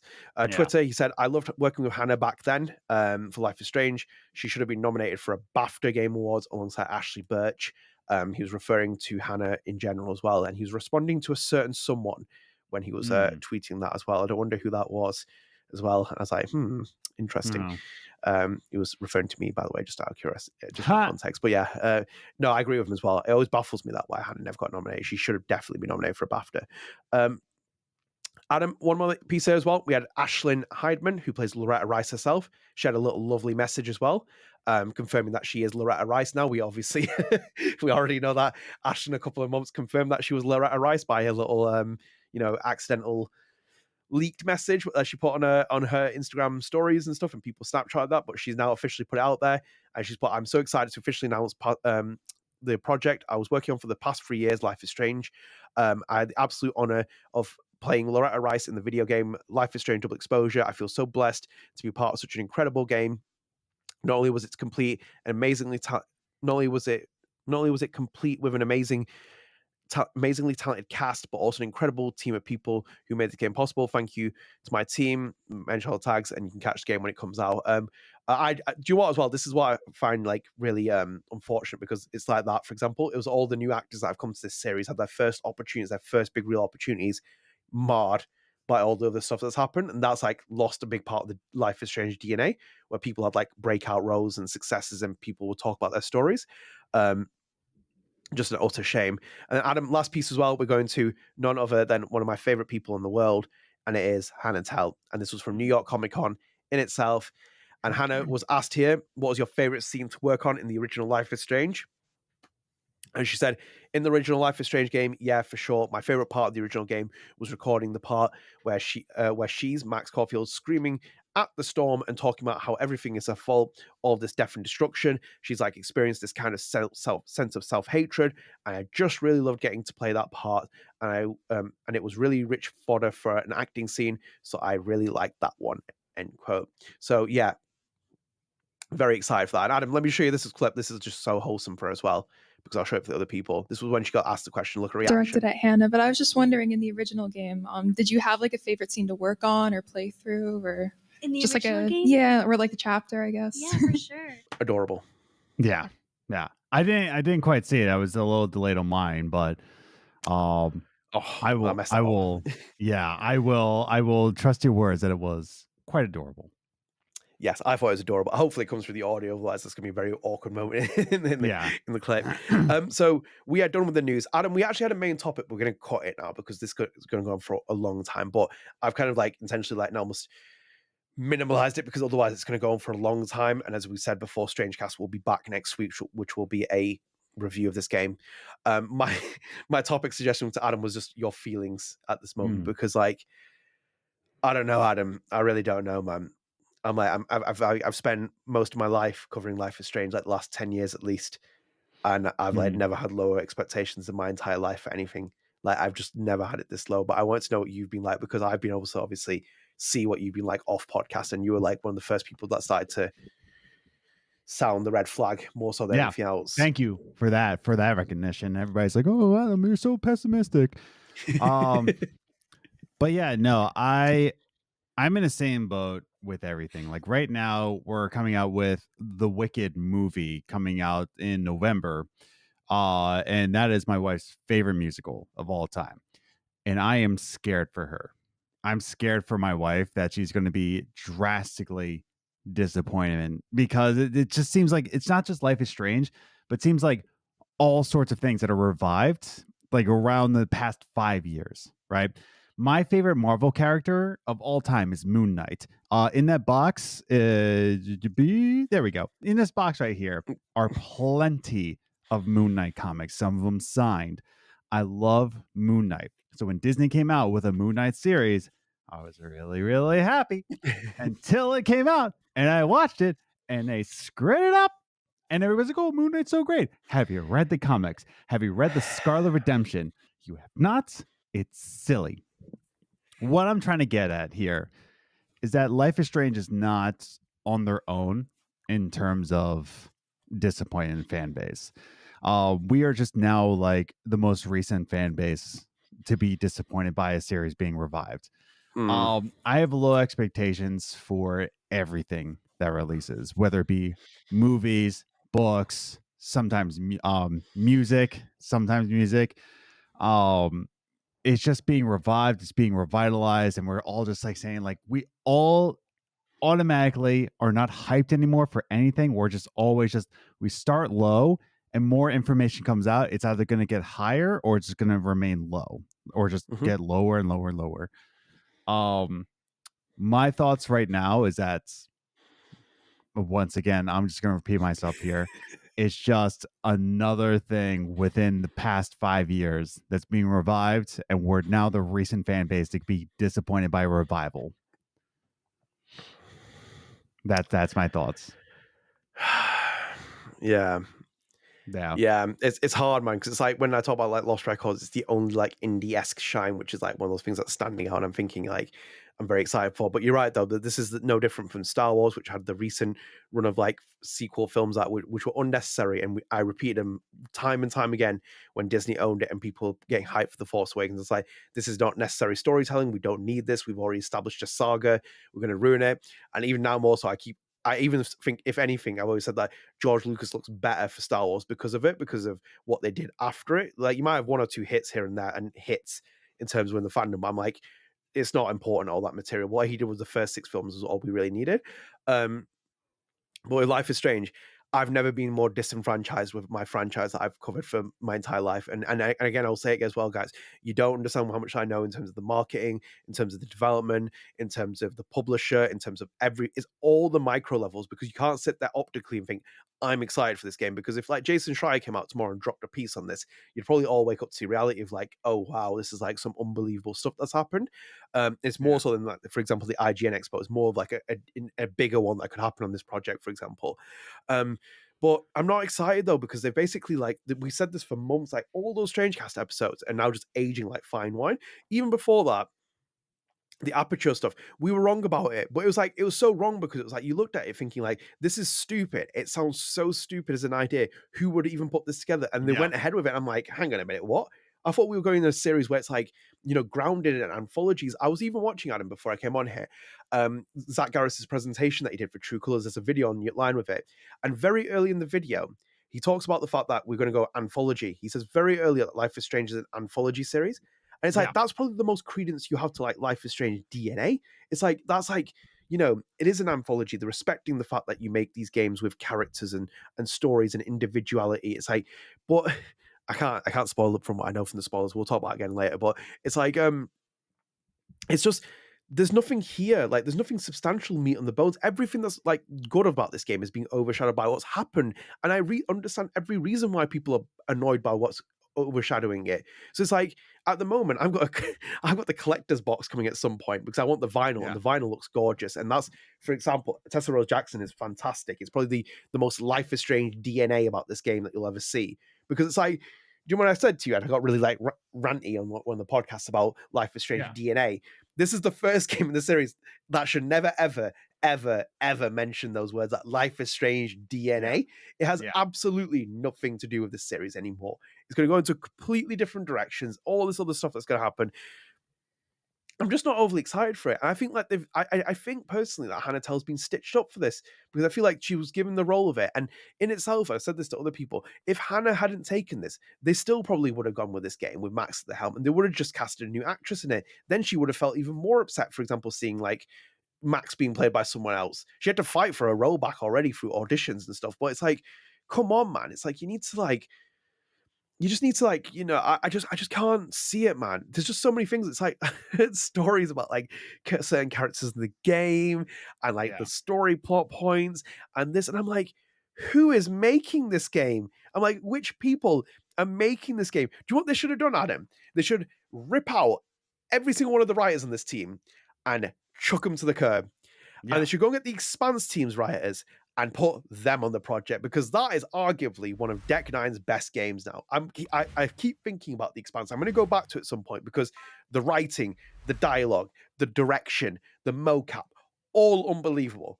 And then even, for example, True Colors had its own little things, True Colors here and there, but True Colors was still a very strong game in certain respects, in terms of like the characters, the mocap, the stuff like that. Borrow certain elements from Life is Strange 1. I gave it a little bit of a harsh time here and there, but generally speaking, I think it's a pretty strong like game now when I look back on it. Because when I play it as well, I'll probably go back and play it after I played this game that's coming out now. I'm probably going to think back and be like, actually, True Colors is probably like going to rank up there quite high as one of the better entries in the franchise, because this game, I'm sorry if I'm dimming downing you, and go ahead and play it and enjoy it and stuff, but my God, I've never had low expectations in my entire life. And I'll be very frank as well. I'm about to drop 50 pounds in this game because I'm only reviewing it for this show and this podcast and this YouTube channel. Otherwise, I would be out of this game. I would be getting it on sale and making sure that it goes secondhand, and Square Enix doesn't get a single dime from me. That's how bad I think this game has been, from marketing to development perspective to misleading people. Honestly, I don't see anything, Adam. I don't see anything. Even my thing with Hannah as well, like seeing her come back, and Max, I find it hard to see that character, because that Max Caulfield just feels like a stranger. Again, I'm not taking kudos for this, someone else in it, but it feels like seeing a stranger, and it feels like, it just feels like something's just not right there, and I'm just disappointed with like the direction they chose and what they did. It's like, just a Max recent fan base, the next one in the line of disappointment. Yeah, another one. It's going to be regurgitation, creating new fan bases, destroying other old beloved characters that people really enjoyed and held dearly. We're going down that line, and it's like, and it's contrived by really poor storytelling. And I'm just like honestly fed up with this. And then I'm going to say like a very like minor spoiler here. I try not to promise it, but I'm just going to make a very vague comment here for people as well. 2012 called, and it wants its cinematic universe and metaverses back, because honestly, in 2024, you think this is a good idea to do all the shit that you're doing? Because, for example, even Bob Iger at Disney is very well aware that Disney's cinematic universe is getting crushed at the minute, because people are fed up of watching superhero movies and universes, because they've seen enough of it. When you plow that many stuff out, people eventually get bored of it. I remember the day and age, Adam, as well. I think we lived in truly the golden age of comic book films, which was when you think like in that 2000s run, you had Blade 2, Spider-Man 2, X-Men 2, quality stories, great stories, content, everything like that. Not cinematic universes, no kind of like metaverse jumping, like this kind of thing. Fantastic. So, I'm going to leave my final thoughts on there. I'm going to play the game and I'm going to make my final impressions. But boy, oh boy, guys, we are in for a bumpy ride. So stay with us. And obviously, as I said, StrangeCast will be back next week with the definitive review for Life is Strange Double Exposure. And oh boy, we're going to have some fun there, aren't we, Adam? Yeah. Speaking of which, Adam, should we go into our comment of the day and then we'll go and spread the arts? Let's do it. So I'm going to go to this one, Adam. I picked this out. This was from @PriceFieldPunk, and thank you, PriceFieldPunk, for this.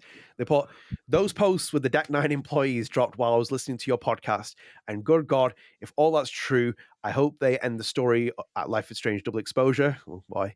If Deck 9 and Square Enix both, and I added this in just for the fact of this in the brackets, appear to hate Chloe Price's character that much, please, man, please just end the story. Let us have our don't nod ending where they drive off into the sunset happy and together instead of this nonsensical stuff they wrote for a character they apparently hate.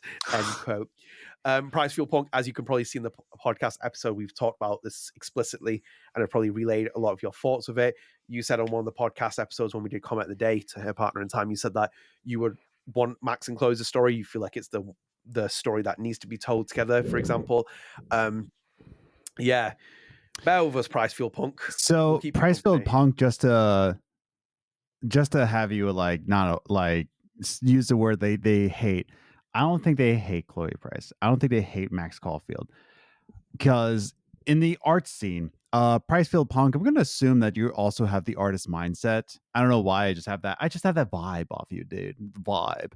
The vibe. But I'm going to say that there are artists and then there's business people. There's artists and there's business people. And if you read Play Nice by Jason Schreier, you're going to see that there's artists and then there's business people. I don't think they're seeing Chloe Price as a piece of art. I think they're seeing her as currency. I think there's not seeing Max Caulfield as art. I think they're seeing it as currency. So I think we're surrounding this by saying like, oh, they hate these characters. No, they see him as currency.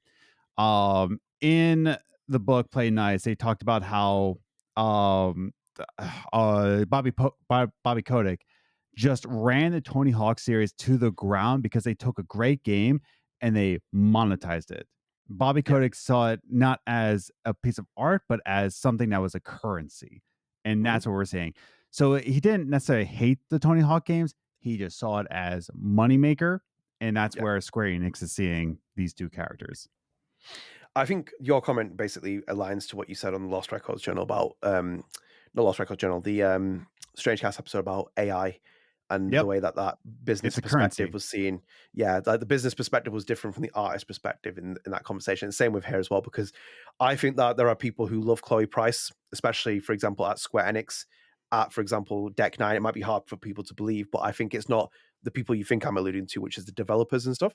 There's a different chain of command, for example, like Square Enix, for example, because if it comes from the top down, just the same as way as Bobby Kotick did with Activision, everything is overridden. So it's like, for example, Chloe Price has just kind of been expunged from history in the way that it has, because it might have even come from the top down from people. Like, that's the kind of thing. It's as Adam said, it's the currency, it's the people, it's the business people that can kind of take that. So unfortunate reality is I know that there's Deck 9 developers and people who love Chloe Price. I know that, for example, you go and look at Life is Strange's PR team and the diverse people that they are, you kind of have to question how those people wouldn't love Chloe Price, for example. They've spoken about their own love and affection for the series. And you have to think about how they're feeling about this when they're marketing this game, because it's clearly doing something which is fracturing the fan base and destroying things. It's a big conversation to be had about Chloe Price, because I think this has been shown about this. And I would hope to God, even if the direction they're going in, they kind of sit there thinking maybe we should bring this character back in some way, shape, or form, because feedback could lead to that. But I think that this has been the biggest clangor in history in terms of what I've seen so far in the franchise, in early franchise at least. And I think, if anything, this screams of a business blunder rather than a creative blunder. I don't think that there's a lot. I know people have been reading threads and it says that this person hates that and stuff.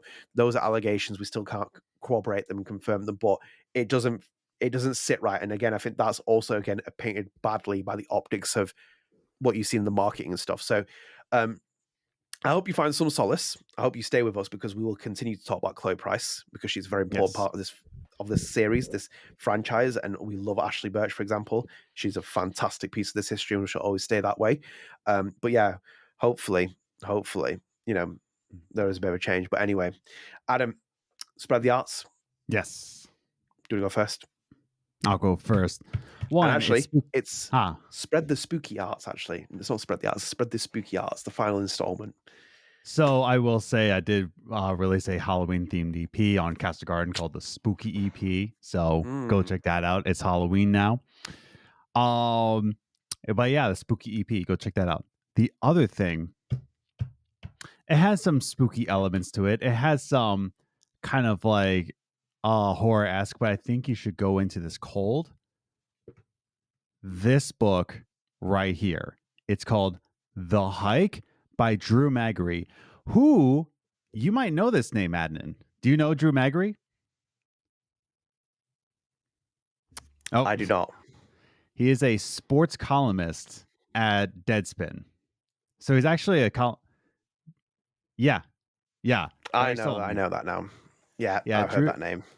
He is a sports columnist and wrote this insane novel. When I mean insane, there's things that happen in this book that, like, why I say like you should go into this cold. There are some freaky things that happen that involve men who use the face of Rottweilers to put onto their, like, use them as masks.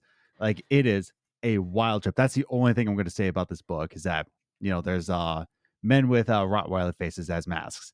But it is a story about grief. It's a story about solace in yourself. There's moving on from your past. It is such a well-written story and such a crazy storyline that The Hike by Drew Magary, you gotta read this. It is absolutely fantastic, and I think it's like the perfect way to like get yourself creeped out and like freaked. No, that's pretty interesting though for a pick. Yeah, I mean, that's quite. Yeah. You finished Schreier's book, didn't you? What's that? You finished Schreier's book, didn't you? Jason Yeah, Schreier. I did. I finished that. Yeah. So we're now into the bottom. Is that not an audiobook there for that? For The Hike? Yeah.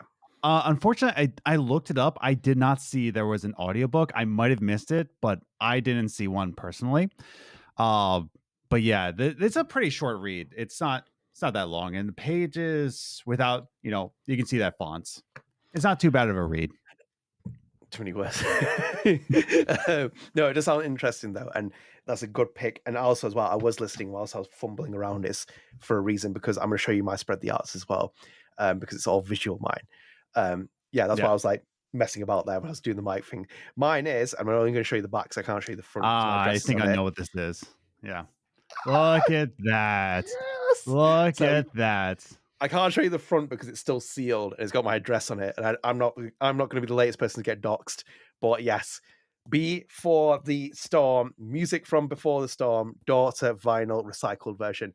This is a shout out to my boy Jack, who comments on our videos and had tipped me off on this, and I had to search long and hard for this. This came from Scotland.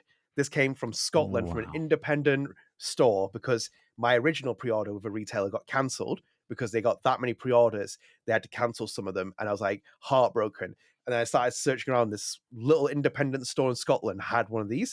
It was a bit more expensive, not as expensive, but they had the recycle version. I am so happy that I got this. And I was like, I need to share it. I need to open it, but I didn't get a chance to because it's got the address on the front. And again, I'm not getting doxxed by any of you guys. But like, generally speaking, my boy Jack needs to shout out for this because he tipped me off about this. I had no idea Daughter even posted about this. It was only until he flagged it. I was like, I need to buy this. And I quickly put a pre-order in at one of the retailers, and I got my copy here, and it is on National Album Day. It's got on the front here, and it's a recycled yellow one. Do you want to swap, by the way? No, I love my gray one. Yeah, you should. I don't want the yellow. Yellow is actually my least favorite color of all time. I'm not even lying to you. Well, either way, I'll get it in your will when you're gone, so it's all good anyway. But yeah, I'll be putting this one next to my Tessa Rose Jackson double exposure OST one when it comes as well, because that is gorgeous, that one that they've done for double exposure. I have to give them credit for that. But yeah, I've got music from the Before the Storm. I'm ecstatic that this has arrived, and I can't wait to use it. But I want to share with you guys because it looks amazing, and I hope you're all jealous as well. Yes. So Adam, should we wrap up here? Oh, absolutely. Okay, so let's wrap up there. And as I said, I can't wait to put this music on. It's so good. I love that vinyl. But yeah, I hope you enjoyed it, guys. One more time, if you did enjoy this episode, even if you didn't as well, you should subscribe to the channel, turn notifications, like the video, and share your friends, comment, help support the channel, help give us visibility. And thank you again for the last StrangeCast episode. It was unbelievable, the reaction we got to that. So it was amazing to see.